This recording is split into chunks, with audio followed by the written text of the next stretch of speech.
New York Congresswoman Elise Stefanik, House Republican Conference Chair and House Armed Services Committee member. Elise Stefanik is here. Congresswoman, it's great to see you. Thank you so much for being here. Do you agree with what you just heard from the president? Things will be more difficult for Joe Biden if the Republicans win majorities in both houses. Well, certainly House Republicans are committed to making sure that we save America, that we address the reckless trillions of dollars of spending that have fueled the largest inflation crisis in my lifetime. We will secure the border and hold Joe Biden accountable for his abysmal failure when it comes to our southern border. We will stand up proudly for law enforcement and push back against Joe Biden and the far-left Democrats' party embrace of the defund the police policies and rhetoric. And we will stand up for our Constitution. But it's up to the American people, and I will tell you, Maria, we need to deliver a red tsunami today. Everyone needs to get out to vote. Well, it's true that people are more energized than ever in terms of coming out because they have felt personally these policies and their destructive outcomes. New York Governor Kathy Hochul is brushing off the whole rising crime situation, claiming that her Republican opponent, Lee Zeldin, is overplaying the issue. Here's Kathy Hochul. Watch this. He has been hyperventilating, trying to scare people for months. And New Yorkers are onto it. All the legitimate media organizations have called him out for what he is doing, fear-mongering.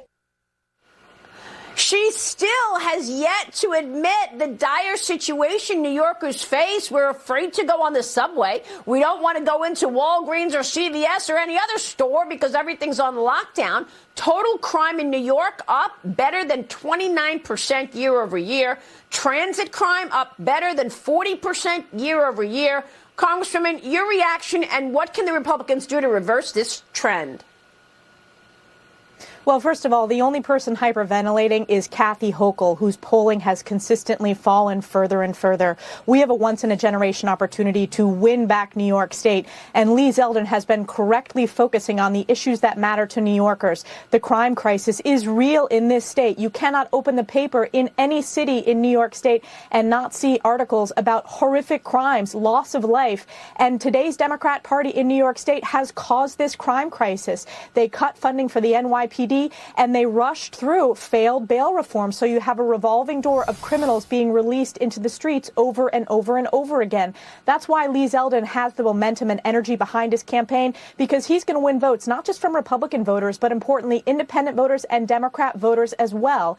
And with Lee Zeldin at the top of the ticket, we have an opportunity to win back the House majority just in New York State alone with flipping those seats. I think, Maria, fundamentally, Democrats from Joe Biden down to House candidates, they've refused to talk about the issues that matter to the American people, which is why they're going to face a walloping today when it comes to this red wave that the American people are about to deliver. Well, I think you make a great point, and Jerry Baker wrote this in the Journal a couple of weeks ago. He wrote an op-ed that the Democrats are living on the denial bank. They just deny what's really going on. Joe Biden, eating his ice cream cone the other day, says the economy is in great shape. Meanwhile, it's costing us more and more for the regular, everyday essentials that we need. So what is your plan to turn it around? You have come out, you, Kevin McCarthy, and the other leadership of the GOP, with the commitment to America.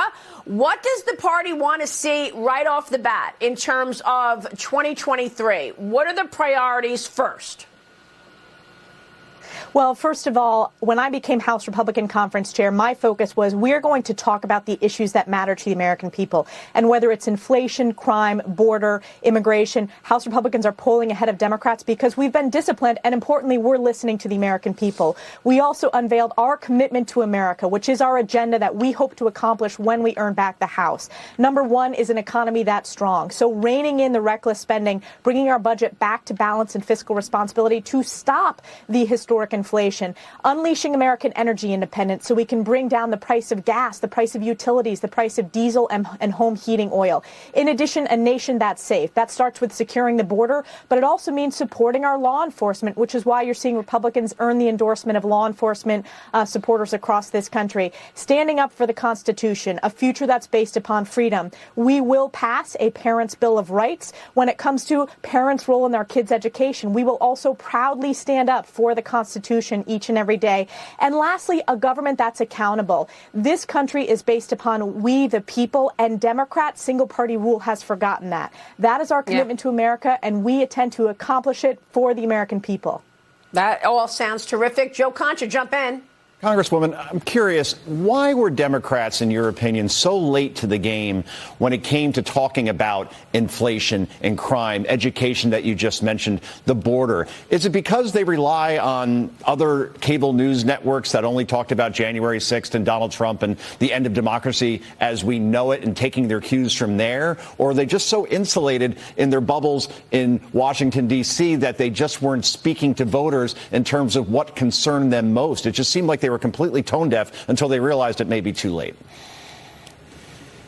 Well, Democrats have been tone deaf because they've refused to listen to the American people. Who can forget that this White House famously said inflation is a high-class problem? They also didn't even want to admit inflation actually existed. You go to any part of this country, any part in my district, that's the number one issue. And House Republicans smartly listened to the American people, and we talked about the issues that matter to them, and we also presented solutions and results that we intend to accomplish. Democrats have been tone deaf, so has the mainstream media. But the good news is the voters in this country are smarter than the mainstream biased media, which is why the voters and the American people are going to save this country. And it's why we have states like New York, Oregon, Washington State, where we have an opportunity to have once-in-a-generation Republican wins.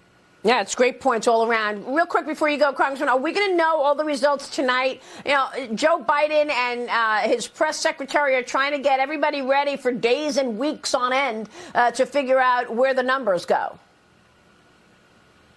We're going to know these results tonight, and we are seeing historic turnout, I will tell you, in my district in upstate New York, and that bodes very well for statewide tickets like Lee Zeldin. We are seeing Democrats underperform consistently when it comes to early vote numbers, but I expect results tonight. I expect results when it comes to winning back the House as well as the U.S. Senate and our gubernatorial races. All right, right on. Congressman, it's good to see you. Thanks so much. Elise Stefanik, we will be watching and covering it. Good to see you there. We'll be right back.